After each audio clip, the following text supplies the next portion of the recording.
Ethics. They're important in any organization, but especially so for nonprofit organizations because nobody wants to donate money to a shady nonprofit. So, what can nonprofit leaders do to ensure that they are leading ethical nonprofit organizations? Let's discuss. But first, let me explain how this fits into the bigger picture. We're still on part one, so we've covered the nonprofit basics, what they are, how they're different and how they're similar to for-profit organizations, how they're handled from a tax standpoint, and how they're categorized. In chapter 2, we talked about the importance of mission and a mission statement, as well as a vision, principles, and values. We also talked about strategic planning and how nonprofits measure effectiveness through things like KPIs. In this chapter, we're going to conclude part 1 of nonprofits and discuss the topic of ethics. Here are your learning outcomes for this lesson. At the conclusion of it, you'll be able to define ethics and describe what an ethical nonprofit looks like. You'll be able to classify and describe those 3 dimensions of trustworthiness and apply guidelines to ethical conduct in nonprofit organizations. You'll also understand how nonprofits can enact measures like transparency and accountability to foster trustworthiness, and you'll also be able to describe the 3 dimensions used by nonprofits to convey their effectiveness, which ties into trust. You'll also understand why nonprofits are kind of held to a different standard and why breaches of trust are particularly dangerous for nonprofits. And you'll also understand some of the common ethical dilemmas faced by nonprofit leaders. First, let's define ethics and talk about those components of what it takes to be an ethical nonprofit organization. Organizational ethics applies to all organizations, not just nonprofits. It is a form of applied ethics that examines these ethical principles and common moral and ethical problems that arise in a business environment. And remember, nonprofits are businesses too. The difference is where the profit goes. So maintaining high ethical standards is critical for all businesses, but it's especially important for nonprofits because of the unique nature of their operations and their functions and the widespread notion that nonprofits are there to make the world a better place.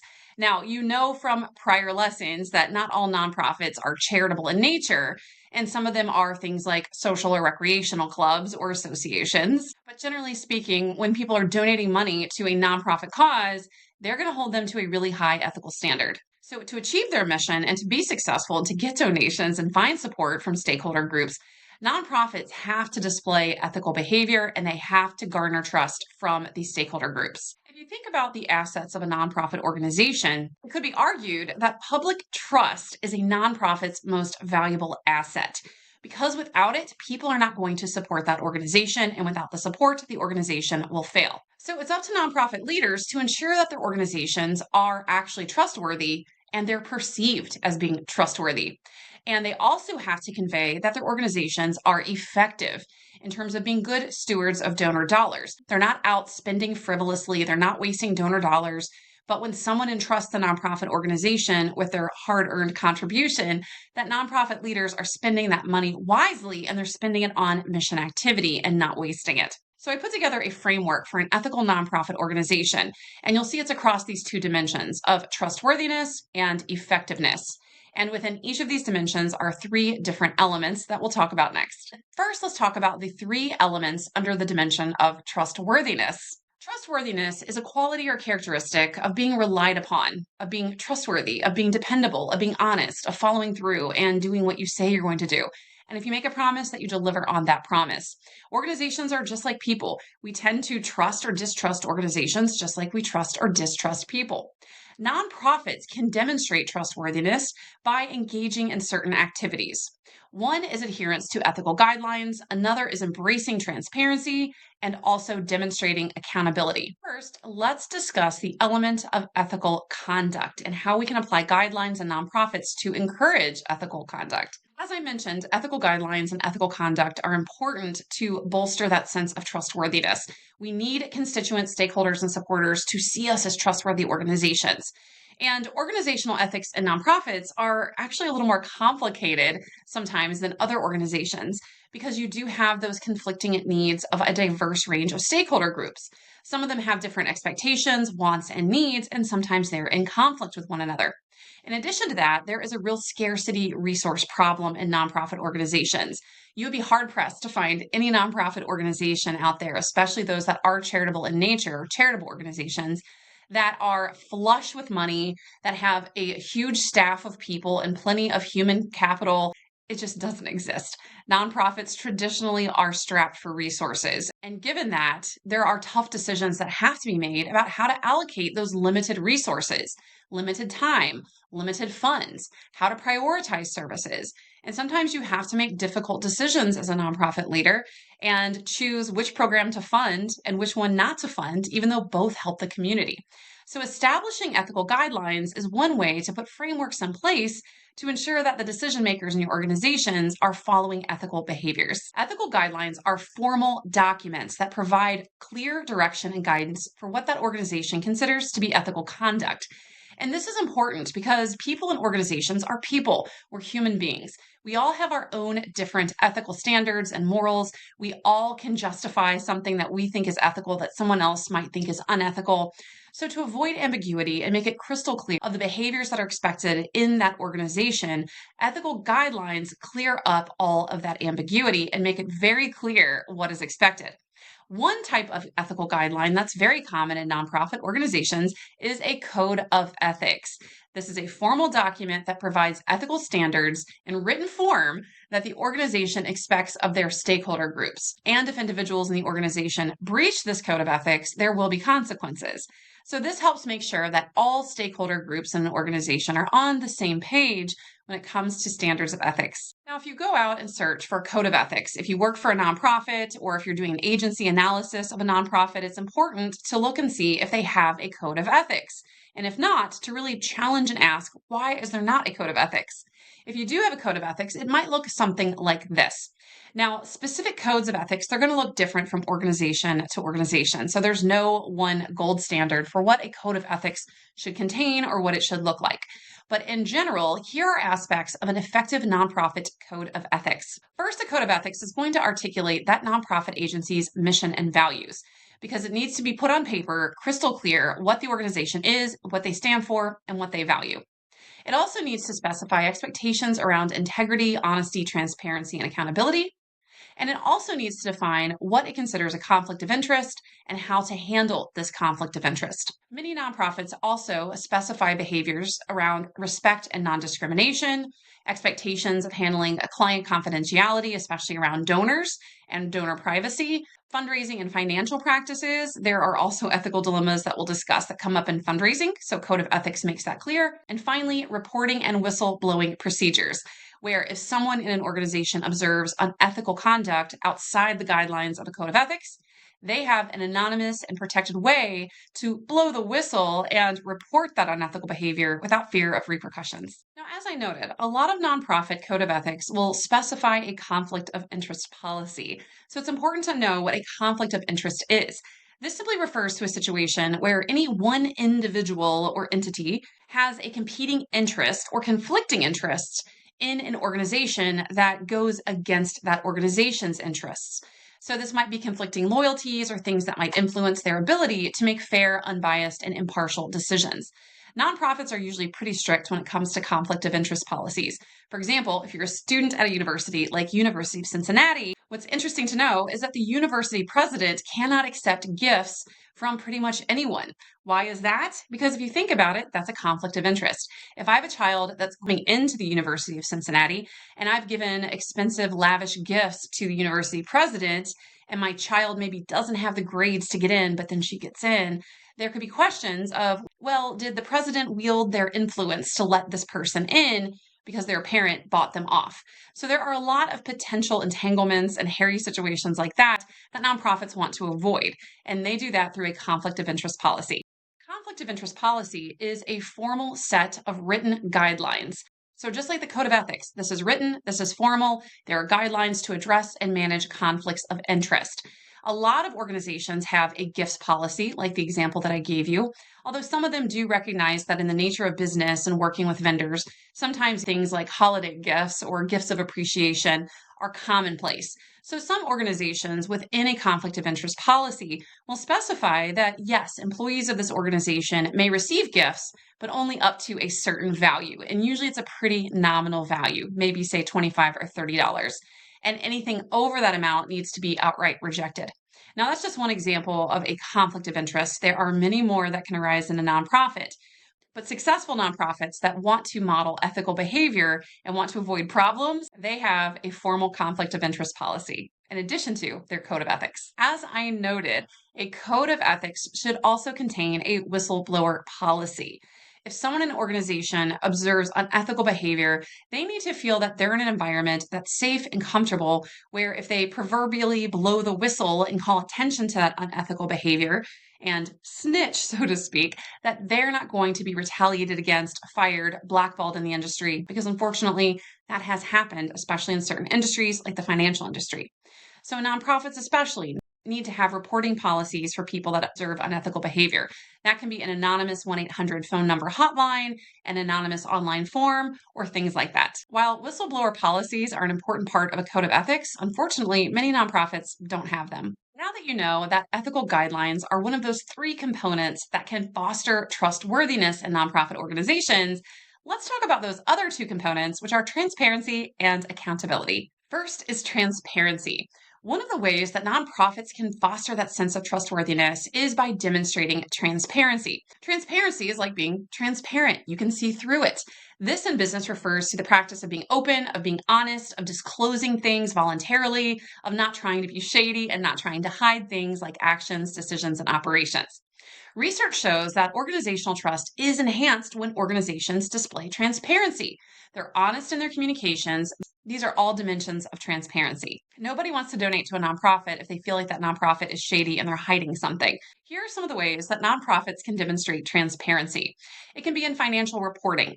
Nonprofits sometimes are actually bound by IRS regulations to do this, but even above and beyond those legally required things, they should be transparent with their finances. This includes regular publication of audited financial statements and annual reports. They have to disclose what's called a Form 990. That's an IRS regulation.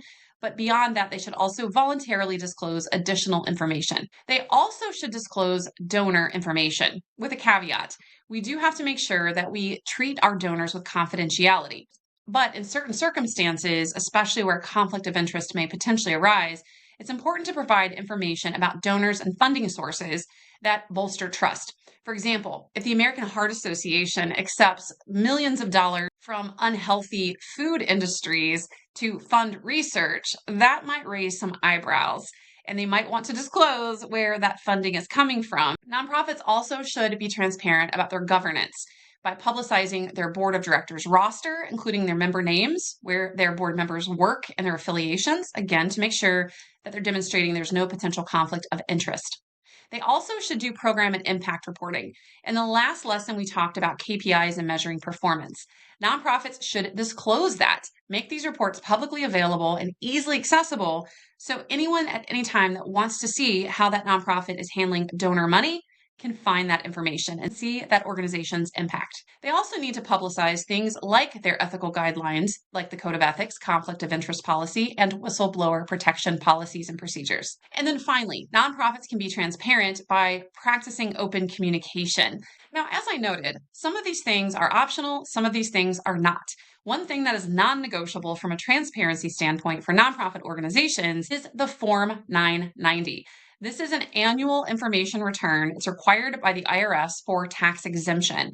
So if nonprofits don't submit this and they don't do this in a timely manner, they can jeopardize their tax exempt status. So if you work for a nonprofit or you're doing an agency analysis, examining a nonprofit, take a moment and look up that Form 990. It's publicly available information that you can find that will give you key financial information about that nonprofit agency. So the purpose of that 990 is all about increasing financial transparency. It will include things like that agency's revenue, their expenses, income data. It also include information about salaries of the highest paid employees in that organization. And it really does give a top level look at some of those most key financial metrics of any organization. Now, when it comes to donor disclosure, this again can be a little bit of a conflicting thing, because we need to publicize donor lists to provide insight into those sources of funding and allow stakeholders to have visibility into who is financially supporting an organization. Because again, I gave you an example. You don't want conflict of interest money coming in and people questioning if you're actually valid in the work that you do, especially if you're an organization that does research. Transparency and disclosing donor information, it really helps assure the public that the organization operates with integrity. But you do have to be careful about donor disclosure because not all donors want their information out there. They don't want everyone to know maybe that they're wealthy or that they donate to a specific cause. So this is something that has to be done with care and with balance. When it comes to governance, the board of directors is that governing oversight board. So it's important too that we don't have any conflict of interest. So for example, if you run a nonprofit that is dedicated to lung health, you probably don't want the CEO of a big tobacco company serving on your board. That would be a conflict of interest. And if that were the case, you need to be transparent about that so people can see that, question that, and that's going to guide decisions and making sure that people aren't making dumb choices when it comes to their governance. It is important to disclose publicly the membership of the board of directors. I do want to note that this is not a legal requirement in most cases. This is something that is voluntary, but it is a really important best practice to promote transparency and to build that trust. In lesson 2, we talked a lot about how nonprofits measure performance and how they use KPIs to measure program performance in particular. Program and impact reports are important because they demonstrate accountability. We're showing to stakeholders, you're trusting us with the money and we're using it for what we said we're going to use it for. Program and impact reports provide detailed information, outcomes, and measurable performance metrics about program activities. These reports allow nonprofits to really demonstrate that they are responsible stewards of donor dollars and that they are committed to achieving their mission. In the previous lesson, we talked at length about doing well versus doing good. So KPIs are great for showing the demonstration of doing well in terms of financial performance, but we also need to demonstrate that we're doing good. And that can be accomplished through program and impact reports, which aren't always just quantitative in nature, but are a really great way to display some of those qualitative factors that you can't necessarily put a number on. It's one thing to have things like a code of ethics, but it's another to be open and transparent about things like a code of ethics. So publicizing your policies is one way that nonprofits can show their commitment to ethical behavior and really allow stakeholders to understand what they value, what they hold to be high ethical standards, and the principles that guide the operations. It's one thing to say, well, these are our principles and values in a strategic plan, for example, but it's another to actually put it into practice, which you will do through things like a code of ethics. This transparency really shows accountability. It shows that the agency has nothing to hide. It shows that they're following a clear framework for what they expect in terms of ethical behavior. It's not just the code of ethics that nonprofits should publicize to be transparent, though. There are other things as well, like executive compensation, although some of that is reflected on that required IRS document, that Form 990, which requires that the nonprofit agency disclose the highest paid employees in the organization, but that is limited. So by publicizing executive compensation openly, by talking about how they retain documents, by sharing their cybersecurity policies and how they keep donor information safe and protected from being hacked, and also how they follow ethical fundraising practices. These are other examples of policies that nonprofits can and should have, and that they can and should publicize and share as an effort of transparency. And open communication. This is really important because it's one thing to have policies and documents and frameworks and guidelines, and it's another to even publicize them. But if you publicize them and you don't give stakeholders the opportunity to weigh in on them and to share their criticisms and their feedback and their suggestions, then it's kind of all just for show. So it's important from a transparency standpoint that nonprofits also exercise measures of open communication. They give active and ongoing opportunities for stakeholders to weigh in on their business practices and ethical or unethical behaviors, and that they are receptive to that feedback. Now let's talk about the third concept under the dimension of trustworthiness, which is accountability. And accountability is kind of tied in with transparency, but it's a little bit different.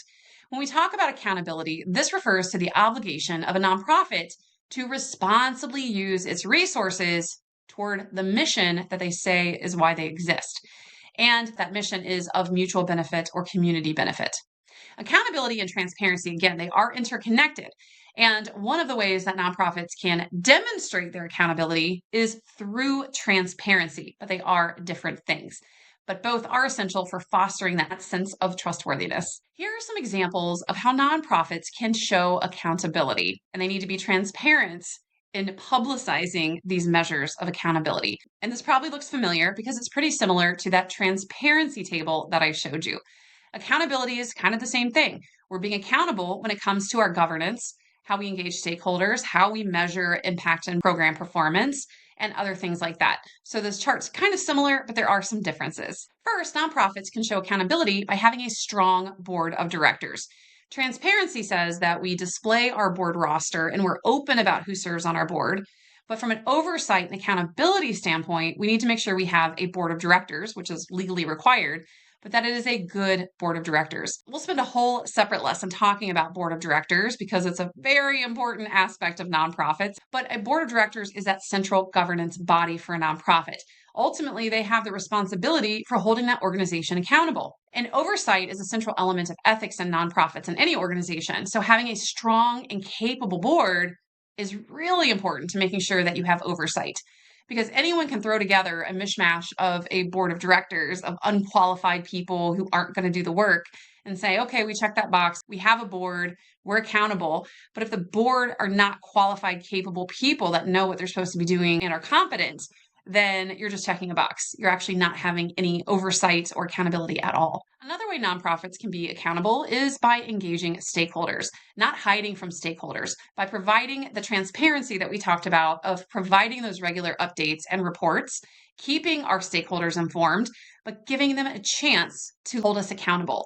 So if a stakeholder reviews a program impact report that you've transparently published openly on your website, and they question something about it, that you're open to engaging with that stakeholder, not just ignoring them, not ghosting them on their email, and actually engaging in conversation and justifying why those metrics are the way that they are. Other methods of stakeholder engagement are providing avenues for stakeholders to provide feedback, not just being willing to accept it and engage in conversation, but being proactive in getting feedback. Don't just sit back and passively wait for stakeholders to give their feedback and suggestions, but hold regular listening sessions, hold regular town halls or community meetings where nonprofit leaders proactively engage with stakeholders. Now, when we discussed transparency, we talked about how we need to publicize our program evaluations and program impact reports. We publicize them for transparency, but we do them for accountability. This is making sure that we are responsibly spending donor dollars, that the programs that we're doing in our nonprofit, that the activities that we're engaging in are in accordance and in alignment with our mission. Doing assessments and really looking at the impact of our programs and services, it's not just important to do from an accountability standpoint, but as I noted, we have to be transparent about it. And in fact, in some cases, program impact reports are an expectation or even a requirement for certain types of funding, like grant funding, which we'll cover in a future lesson. This helps stakeholders determine whether or not that organization is delivering on its promise and commitment and what they say is their mission, and they're working toward the mission, and that they're using resources efficiently and effectively, and they're not wasting money. And compliance. Nonprofits are held to accountability through certain compliance. Some of these are required. They're not optional. They're legal and regulatory requirements, either set forth by government agencies or by industry standards. And by complying with these obligations and also being transparent about their compliance with these standards, nonprofits can further demonstrate their legitimacy and their trustworthiness. Another way that nonprofits can demonstrate accountability is through external validation. This is where you have an independent assessment. You have some person or agency or evaluator outside of the nonprofit organization that doesn't have a conflict of interest or a vested interest in that organization, so they're free of bias, come in and do an assessment of the organization. There are certain charity evaluators and watchdog agencies that do this, whether nonprofits like it or not. These are not things that they opt in for, they're just done. And this includes websites like Charity Navigator and GuideStar. So they'll go out, they'll actually pull information about nonprofits from the 990, from their website, from information they publicly disclosed, and they'll actually put together metrics and scorecards for how open, accountable, and how efficient these agencies are. So these watchdog agencies exist to hold nonprofits accountable, because you can't just say, well, we did a self-assessment. We have a great fundraising margin. We have a great efficiency ratio because we say so. But you need someone out there actually doing checks and balances to make sure that what nonprofits say is true is actually true. And another method that a lot of nonprofits use for external validation is hiring auditors or seeking out accreditations or certifications. And that's their way of saying, hey, we've taken these steps to not just rely on self-assessment, but we've gotten an unbiased third-party external validator to come in and make sure that we're doing the right things. There are also internal controls. Nonprofits should have inside checks and balances to make sure that they're accountable, that they're doing financial audits, that they have process and procedure for expense approval so you don't have employees embezzling from the organization, that you're keeping good records. By having internal controls, that's making sure that all the people in the organization that have anything to do with the business are doing things right. They're doing it in accordance with your standards and also with the laws and regulations. And strategic planning. We covered this at length in lesson 2, but a nonprofit strategic plan is that central guiding document. And this can actually be used as an accountability tool. It's one way that we're saying, here's our overarching mission, here are our goals and what we're going to do to work toward achievement of that mission, and here's how we're going to measure performance, and then following through with actually measuring your performance. So this is a great way to hold your organization accountable and to bolster legitimacy. But sad reminder from the prior lesson, remember, half of all nonprofits do not have a strategic plan. Now that we've discussed the dimension of trustworthiness as part of an ethical organization, let's talk about that second dimension of an ethical nonprofit, which is effectiveness. Effectiveness is comprised of 3 central components. These are mission, results, and efficiency. But first, let's talk about effectiveness and why this is important in terms of demonstrating an ethical nonprofit. Because what does effectiveness have to do with ethics, right? Well, if you think about it this way, it's really important. Ethical nonprofits, they have to make good on a promise. You're selling your mission. Your product is your mission, and hope that you will one day fulfill that mission. So ethical nonprofits, they have to make good on that promise to deliver on their stated mission. And to do that, they have to demonstrate that they're effective, that they're not just spinning their wheels, wasting money, and not doing the work to achieve the mission.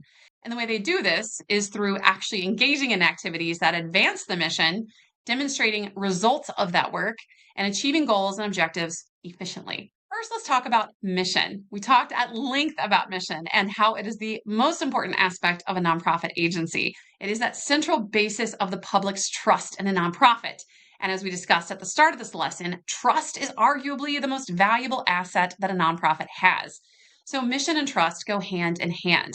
Using mission as that overarching goal to measure effectiveness and performance and social impact is the main way that we foster that sense of trustworthiness and demonstrate that we are an ethical organization of this is our mission, this is what we say we're going to do, and now through results and efficiency, we're going to actually deliver on that. Next are results. Nonprofits exist to address societal needs or for mutual benefit and to achieve their mission.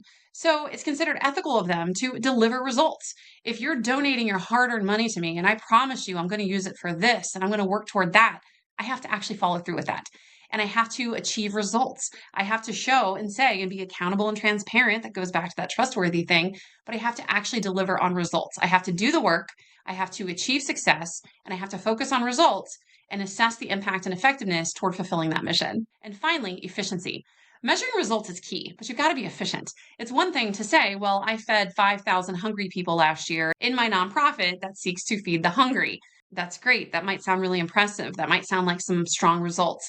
But if I have an operating budget of $100 million and I've only fed that many people, I'm not doing my job very efficiently. I'm wasting money. So nonprofits don't just have to deliver results that support their stated mission, but they have to do so efficiently at as low a cost as possible. And this is why it's so important that we measure our performance through things like those key performance indicators that we talked about back in lesson 2. These are a demonstration of efficiency and that we're using donor dollars to not just achieve results, but we're doing it efficiently. Now let's talk about breaches of trust. As you can see, nonprofits work really, really hard to gain trust. You do all of these things to demonstrate you're an ethical organization as a nonprofit. You build that trustworthiness, which is one dimension. You demonstrate your effectiveness, which is another dimension. You do all of the things. But believe it or not, someone can come along and completely wreck that, even if it's one individual. So let's talk about breach of trust and something that's called the moral disillusionment effect. A breach of trust is not a term that's exclusive to nonprofits, but it's particularly important to nonprofits. This refers to a violation or betrayal of a relationship where someone fails to fulfill their responsibilities or behaves in an unethical way or violates a code of ethics or standards. And that results in a loss of confidence or faith in that person or in that whole entire organization. So a nonprofit, they can do, again, all the things. They can enact ethical guidelines, they can have code of ethics, whistleblower policies, have a super robust board of directors, be as transparent as possible, but they can still run afoul of public trust or face an organizational scandal. Unfortunately, when you're dealing with organizations with thousands of stakeholders, volunteers, and lots of staff sometimes, All it takes is one individual to come along and breach that trust. Particularly important in nonprofits because of something called the moral disillusionment effect. This tells us, according to academic research, this isn't just anecdotal or gut instinct, but research tells us that nonprofits tend to be judged more harshly than for-profit organizations for the same exact ethical breaches. So if someone embezzles at your local bank, it might barely make the news. If someone embezzles your local nonprofits, it's going to be big news. It's going to be a big deal because people hold nonprofit employees to a higher standard, and that is the moral disillusionment effect. Now, while a nonprofit can't do everything to prevent a breach of trust, people are going to do shady things sometimes, no matter what you do as an organization. So sometimes with a nonprofit, you just have to face the fact that sometimes ethical scandals or breaches of trust are going to happen, but it's important to have kind of a crisis management plan in place of how you're going to respond to that ethical breach. Because a lot of times the response can actually make that breach worse rather than better. Here are the steps to responding properly to an ethical breach. One is being transparent, being open and honest about what happened, communicate proactively, don't try to sweep it under the rug. The other is to be empathetic, express care and empathy for anyone that is affected. Don't act blasé about it.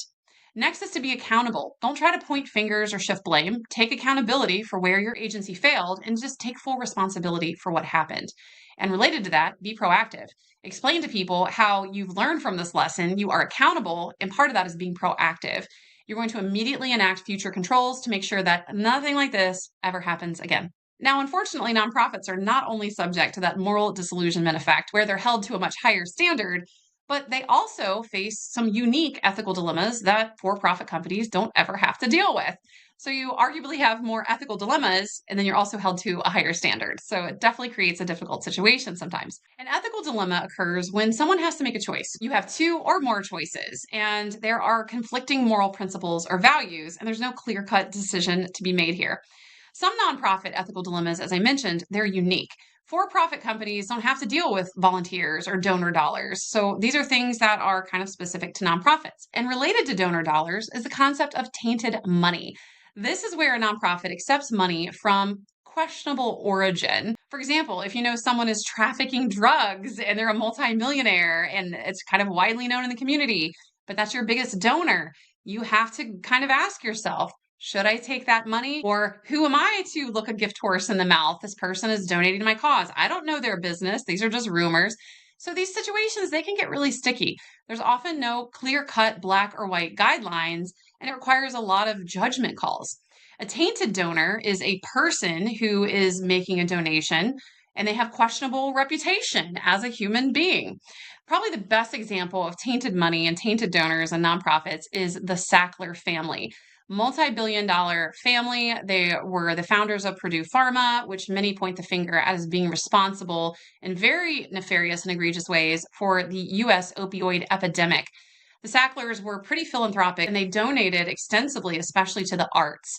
So you have all of these big arts institutions and nonprofit agencies that have not just accepted Sackler money over the years, but they have entire wings in their buildings named after them. And that's a bad look now that it's come to light and been very well publicized of what a role the Sackler family has played in this terrible, devastating epidemic. So these nonprofit organization leaders are now dealing with these tainted donors and this tainted money. So what do? Do they give it back? Do they change the name of those wings, even though that was a promise they made to those donors? What do they do? So this has created a whole ethical dilemma for nonprofit agencies across the country and the arts organizations who accepted Sackler money. Another situation that leads to a unique situation in nonprofits when it comes to ethical dilemmas is that resource scarcity. As we discussed at length, nonprofits are not flush with cash or people resources. So when you have resource scarcity and you've got employees that are operating on a bare bones budget, sometimes they might have to choose between kind of skirting the rules or getting the job done. And this can sometimes lead to rule bending, where they're not outright breaking a rule, they're not outright violating a code of ethics standard, but they're making a decision that kind of goes around a formally stated obligation by not completely following a rule, requirement, procedure, or specification. And they're doing this usually out of well-intended reasons. They're trying to fulfill the mission. They're trying to do their job in sometimes impossible seeming circumstances where they don't have the resources to do the job right. It's not like they're stealing money or embezzling. They're doing the best they can to try to do their job they've been tasked to do with scarce resources. When employees engage in these types of rule-bending behaviors in the best interest of the nonprofit, That is something we call positive deviance. So it's a deviation from the norms, and it may result from good intentions, so it's positive deviance, and sometimes it can actually bring out positive results. One example that is pretty rampant in nonprofits is this whole policy of spend before year end. So a lot of grant makers will issue grants to nonprofits, but they have to be used within that fiscal year. And sometimes, for time constraints or whatever reasons, that money just can't be spent. So at the end of a fiscal year, you might have a nonprofit employee kind of rush to spend that money or front end for the next year in kind of roundabout ways. So that money still goes to mission, it's still used what it was intended for. But sometimes they perceive this as, well, that's kind of a silly arbitrary rule. And if I don't bend the rules and engage in this positive deviance, then I'm actually doing a disservice to my cause and my organization and my mission. So there you have it. While there's no such thing as a sure thing in making sure that a nonprofit is never going to fall prey to a breach of trust or an ethical lapse or violation by the individuals within that organization, there are key, demonstrable, actionable steps that nonprofit leaders can take to ensure that they are setting forth a framework for the ethical nonprofit organization.